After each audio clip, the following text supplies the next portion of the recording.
Tennessee Wildcast is live on the air with the latest on hunting, fishing, boating, and all things outdoors. Make welcome your host, drummer and outdoor expert novice, Jason Harmon. Hello, everybody, and welcome to this edition of Tennessee Wildcast. We're glad you're tuning in. We're live on Facebook, and hope everybody's having a good deer hunting season. Muzzleloader season's in full swing, and excited about that. We're going to be talking a little bit about that today. Also, winter trout is on the docket for today. Winter trout stock is going to be coming around very soon, and I want y'all to be prepared for that. Got Mr. Don King in here helping me host today. How you doing, Don? Doing great, Jason. Thanks for the invite. Glad to be here and looking forward to our guests. Yeah, we're excited. Also have a partnership, Pro Shop partnership in here today, and that's Mr. David Daniel. David, how are you? I'm good. Good to be back. David's going to be talking to us about what's happening in Humphreys County. Humphreys County, visit Humphreys.com is a partnership sponsor with us, Pro Shop partner, and we appreciate them. And we want to cover a few things Humphreys County today. It's amazing what is available in Humphreys County, especially outdoor related. It's just crazy how much is out there. Exactly. That you can do. So visit Humphreys.com, a place to find out everything going on there. But we wanted to highlight deer right now is happening, muzzleloader season. That's a statewide seasons, but it's also going on in Humphreys County, and David likes to hunt.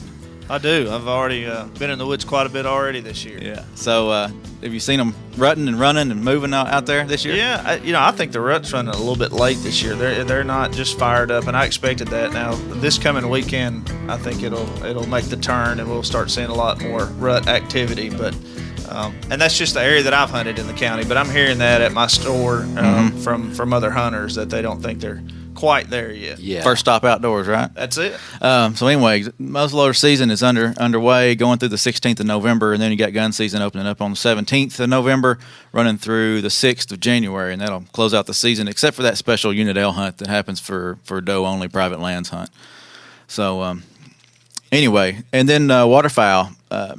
I don't do a whole lot of waterfowl hunting, and that's coming up after Thanksgiving. There's 2 days there after Thanksgiving, November the 24th, 25th, and then it'll come into full swing on December 1st and run through the 27th for duck. So anyway, how's the duck hunting in Humphreys County? It's good. I've told you before, Humphreys County is the land of three rivers. We've got the Tennessee River, the Duck River, and the Buffalo River all come together in Humphreys County, and that's what makes, in my opinion, Humphreys County the greatest county in the country, much less the state of Tennessee. Yeah. But so we have the National Wildlife Refuge there that holds a lot of ducks, and that helps that flyway. And I'm already seeing a lot of mallards and pintails. Wow. This year. So I'm excited about duck season. It might be good to get out there and hunt with him some, Well, dog. we might can make that happen. We're involved in a couple pretty good duck spots. So yeah, Cool. we can make that happen. That would be sure. fun. That would be fun. And then your expertise, I think, is in fishing, or at least you have that little tour that you do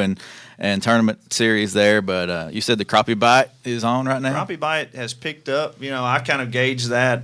I don't do a lot of crappie fishing this time of year myself, but I sell a lot of minnows at my store at First Stop Outdoors, and minnow sales are up right now this time of year. So I don't think the numbers are really, really high, but the quality is really good. I'm talking to guys that are going out and catching 12 and 24 good sized crappie. So Awesome.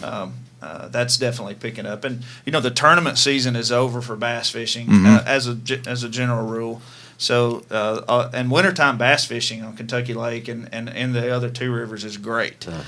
So folks can get out there and almost have it to themselves this time of year, which is one of my favorite times of year to be on the big lake, Kentucky Lake and the river. Is the wintertime. It's going to be cold, but the state record was caught in February, I think it was. So the big ones are caught December, January, and February for sure. March, the winter months.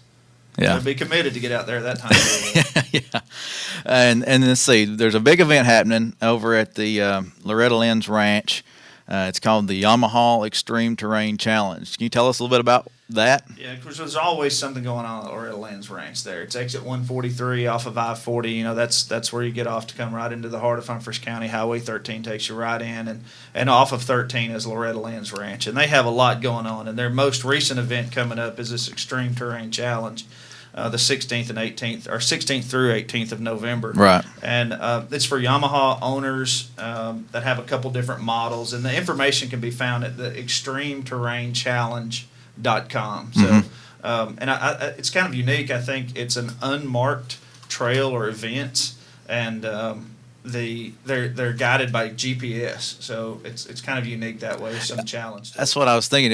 It might be a challenge to find your way through the course if you can only go by GPS to get there. Right.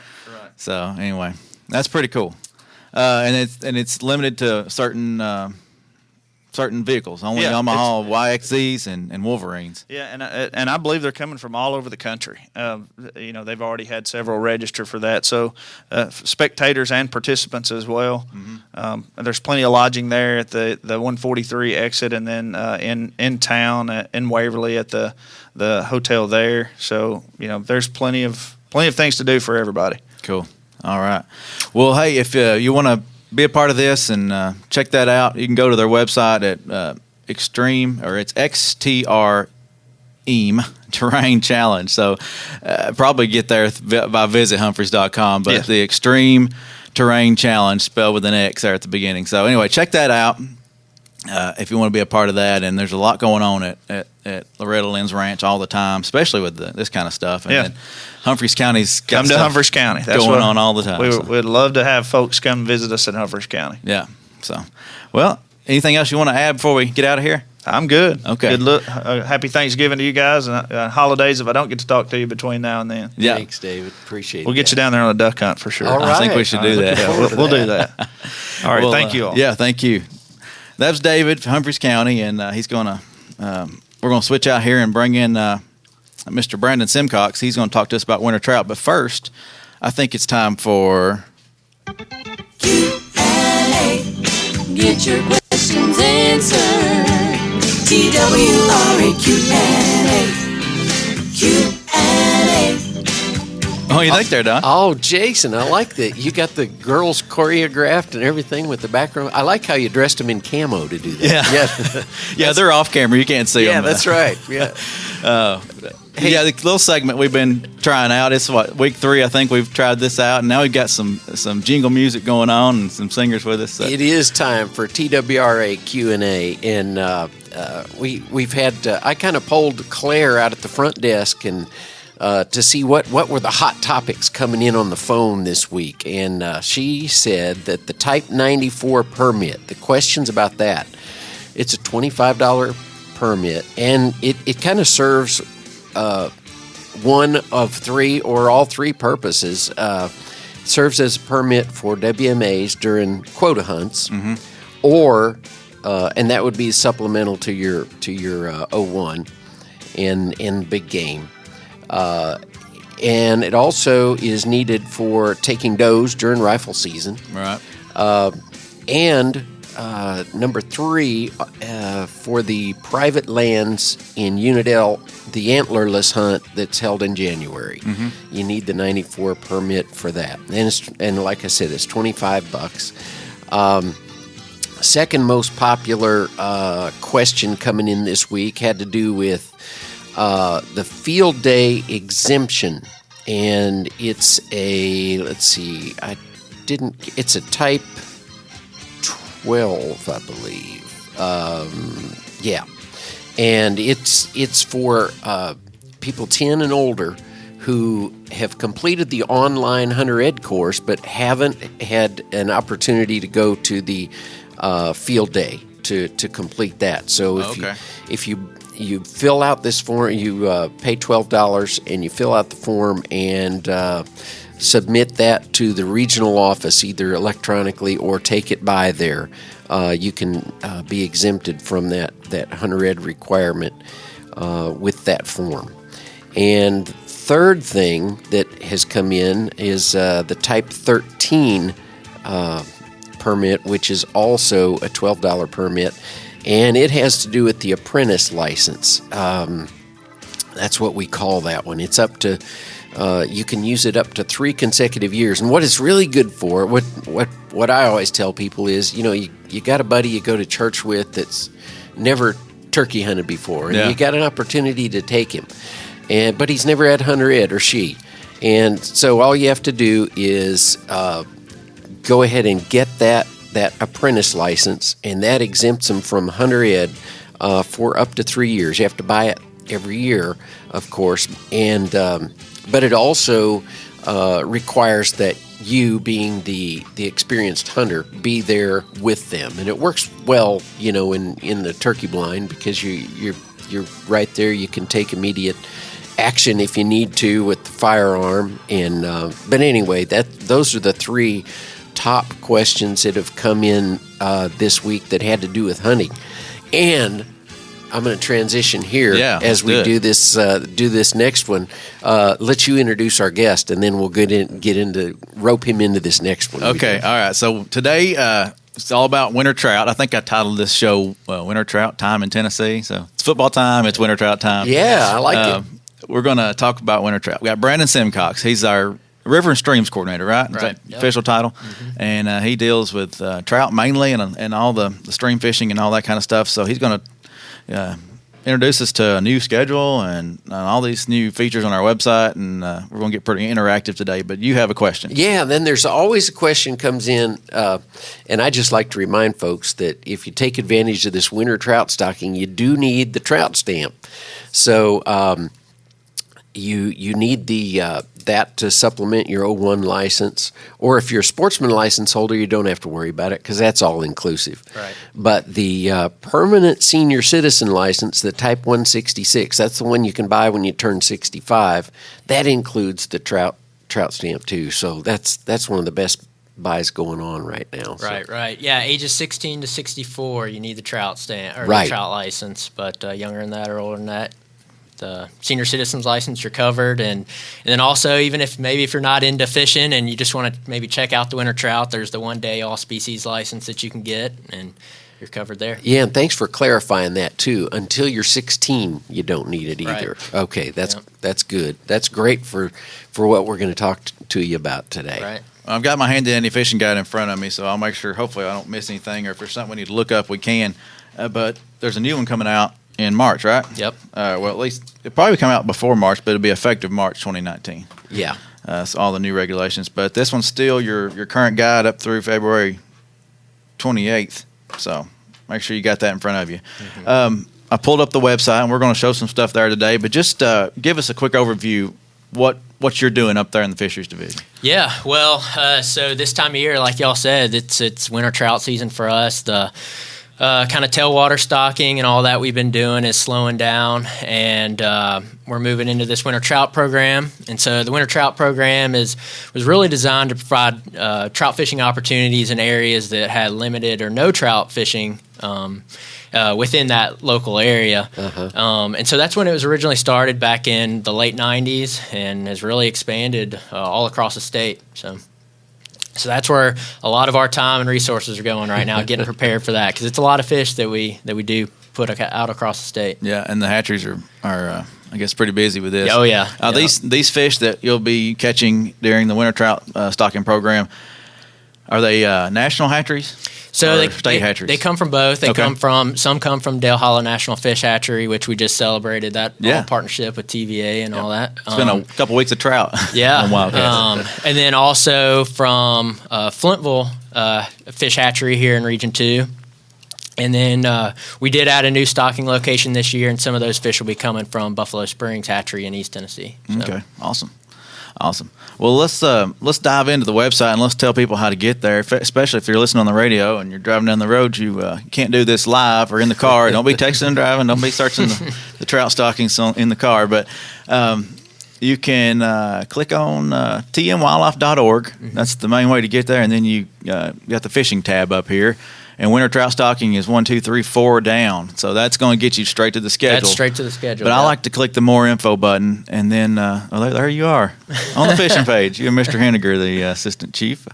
And I like to hit trout stocking, streams, and reports right in the middle, right at the top of that page, and that gives us the trout fishing in Tennessee page. Mm-hmm. So and there's a little video that you can watch that Mr. Barry Cross put together last year, I guess, or some point. Yep. And kind of get an idea of what winter trout's like. but right here is the schedule on this page. Can kind of navigate us or give us some ideas of what they're going to find right here. Yeah, so certainly the trout fishing page has evolved quite a bit here recently, and really that's, with TWRA, it's our goal to provide easy access and make sure that the anglers know the opportunities that are out there. And so on the page now, you can find all the schedules on the one page. You can find information about the trout species that we have in Tennessee, maps of all the stocking locations. One thing that came about, I was getting a lot of calls about when did we last stock locations. And so now I update our trout stocking report every Friday. So as information comes in from the hatchery, that's updated. So if you want to see when the Tumbling Creek in Humphreys County was last stock, you can pull that up and see the date that those fish went in right here on the website. Yep. So it's all right there. I said it's just it's our goal to provide as much information to the anglers out there. And myself as an angler, it benefits me too. So. Yeah, it's great to have somebody like you in there that loves to fish, and also is the expert behind it all, and you kind of know what's needed on both ends, and that helps. Yep.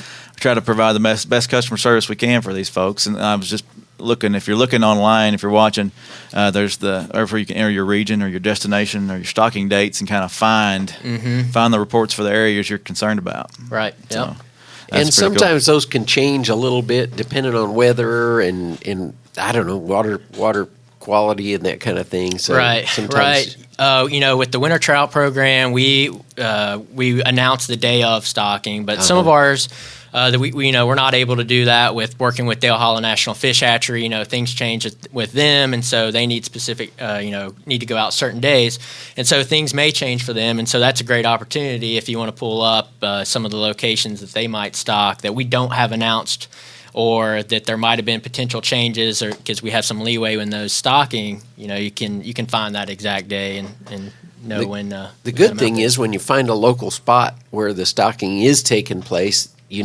that's not going to be the only time they do it throughout the year. Right. So it's good to go back to your local spot. I know right here in Nashville at Shelby Park. That's been a very popular Very spot. popular, yeah. We went out there actually this past year and talked to anglers and see how it was going, and they were doing very well. Yeah, very well. You usually have a welcoming committee when the truck pulls up there, don't you? Seems like it was a little rainy last year, too, on that. It was. I mean, I'm sure you stock it multiple times maybe, but the one I went out there and we did a little Facebook Live, it was misting and raining, but it's still fun. We had a really cold winter last year too, and I mean there was people out there trying to break ice to be able to get their lines in. Shelby Park was froze over. It was froze over all across the state. Oh, man. It was. So there's a few challenges you might run into when you're winter trout fishing. Yeah. So let's pull up the schedule and check out this new. It's going to be color coded. Look at that, man! Alive. Oh wow, that looks good. Somebody's been doing some work on that. That's impressive. All right, let me see if I can zoom it in and we can get a little closer look here. Yeah, so in the past, the schedule was just kind of listed by date. There was no real rhyme or reason to the locations, and so it even for me as an angler and coming back to Tennessee, moving back 3 years ago, it was a little difficult to find some of the locations, directly around me. It just got kind of convoluted. So this year we tried to kind of organize that to where you can look by region, then it's organized by date. So if you're in Region 1 in West Tennessee or on the Plateau in Region 3, you can just go straight to that by month, and you'll see all the ones listed specifically for your area. Wow, that's awesome. Very printable, too. I noticed the PDF document, and you can just shoot that to your printer and keep it in your car or truck. Yep. So I like the color coding. It makes it easier to read. Yeah. Find your region or find the divisions between the different days and locations. And so it looks like our winter trout stocking is going to fire up on the 27th. Is that 27th, yep, statewide. 27th of November. So. Yeah, so we just talked about a Shelby Bottom. So, folks, definitely in the Nashville area, be ready. There it is. They'll be there. I know that's for sure. Yeah. But another thing that we added to the schedule, though, if you don't know where Shelby Bottoms is or any of the other ones on there, you can actually go on and now just click the name. And the map has to think a little bit to get back into it, but it'll zoom you right into the location, and you actually see over there the fish symbol is where we stock it. And so you can click on that. You can get Google directions from your location and all that, and it'll take you That's right impressive. there. That's really impressive. A lot of thanks to the GIS folks downstairs, Right, Tracy yeah. and Lynn, and all of them down there. They do a great job, and give us stuff like this for the sportsmen and fishermen in Tennessee. It's that's handy right there. Yeah, like I said, it's a big help, and it was a big help for me too. Trying to learn the area, a new area for me, or it's good for folks that just are just trying to get into it, trying to figure it out. So let's do that again. Let's back up. I'm gonna back up to the PDF and zoom in on, and let's see if we can pick one maybe that's a different area. So that was region 2. Let's go out to Fountain City. Yeah, and that's actually a new stocking that we're adding this year. Originally we have been stocking in locations that provided opportunities for people that didn't have trout in the area. But that kind of mindset is evolving a little bit, and we're trying to provide opportunities to folks that would maybe a little intimidated to go out and try to, you have to have waders. You feel like you got to go out into the big tailwaters, which can certainly, be a little intimidating. So, these opportunities in the winter trout program are, usually located within the city, have really good bank access. You can sit on the bank. Yeah. So it's, a really easy opportunity for you. So we're trying to expand that now, and we're providing an opportunity in Knoxville. I love the this year. descriptions on the map too. You click on the little fish symbol that Jason's describing here, and then it gives you the what's available there and what you'll need and that kind of thing. Yeah, you got your lat long and your Google directions and trout regs. You can click and see the regs and all right there.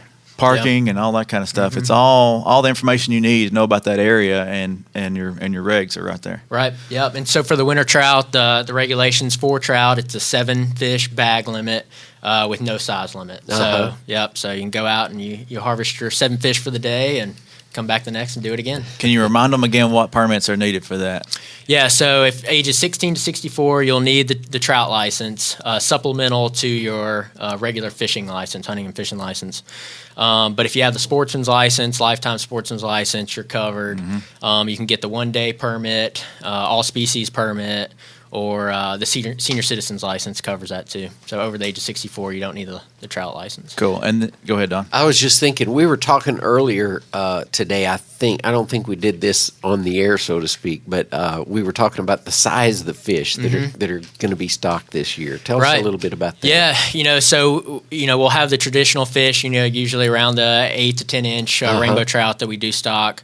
And then we also stock our bonus fish, and some of those fish can range up to 5-6 pounds. I mean, the hatcheries grow some big fish for that, and it's always exciting to talk to anglers out on the ponds or the streams too that we stock in the winter trout program that they catch those, because they are enormous. Yeah. They are very big. And then last year we did have the opportunity to stock the albino trout actually out there. Unfortunately, we weren't able to get our hands on any albinos this year, so we won't be stocking many of those this year like we did last year. But there will definitely be opportunities to catch some real monsters. Now, are the bonus fish you were talking about, are those brood stock that are being kind of recycled? Or? No, so we'll get our fish, and the hatcheries will actually hold them over for another year and put additional growth on them. I gotcha. So that's where the majority of those fish are coming. We do get brood fish from some of the national fish hatcheries that do the actual trout spawning, but the majority of our hatcheries if we get fish from Dale Hollow and grow them out and stock them, or we get eggs from directly from the national fish hatchery, and then we grow them from egg. So yeah, we're not doing physically doing the spawning at ours, but right. So let's give away a secret. You're a fisherman, but you're also a biologist. You have to tell us this. What kind of bait? What kind of bait are these guys going to need to catch these winter trout? It can really vary. And as I'm learning, I mean, it's kind of funny. So going back, I actually used to fish the winter trout program long before I knew I was going to be a biologist. In high school, I'd go to a pond in Germantown, Tennessee, and fish it. Before I even knew what a fisheries biologist was. And so in ponds, I'm learning that kind of I like to do the still fishing there. So, a lot of people use corn or power bait or, trout or salmon eggs, things like that. But really, inline spinners work also. And when I fished some of the trout streams that we stock in the wintertime, so like the Percy Priest tailwater is part of the winter trout program, and McCutcheon Creek and Spring Hill, I like to use inline spinners or like small trout jigs, like the Trout Magnet, things like that. So it's a little bit more active fishing in there. But like I said, on the ponds, I like to kind of still fish and relax and sit on the bank, and the fish will come in waves. It seems like it'll be real hot, and then it'll kind of slow down for a while, and it's almost like those fish are just kind of working their way around the pond, and here they come again, and it just picks up real quick. And But yeah, so that's kind of my tactics. I switch it up depending on what's really the situation. Cool. And when you say still fish, you under a float? A float, yeah, you can, and I do see a lot of anglers actually just fishing almost like a split shot, like almost a catfish type rig, or a Carolina rig, a split shot with a hook. But I usually use light line, 2 pound up to probably 6 pound test, small hooks, and yeah. All right. It's fun. It's a fun time. There's all the secrets right there. 7 fish a day. Yeah. And, boy, nice meal. Yeah. If you catch the big ones, surely that's going to fill the skillet pretty quick. Heck yeah.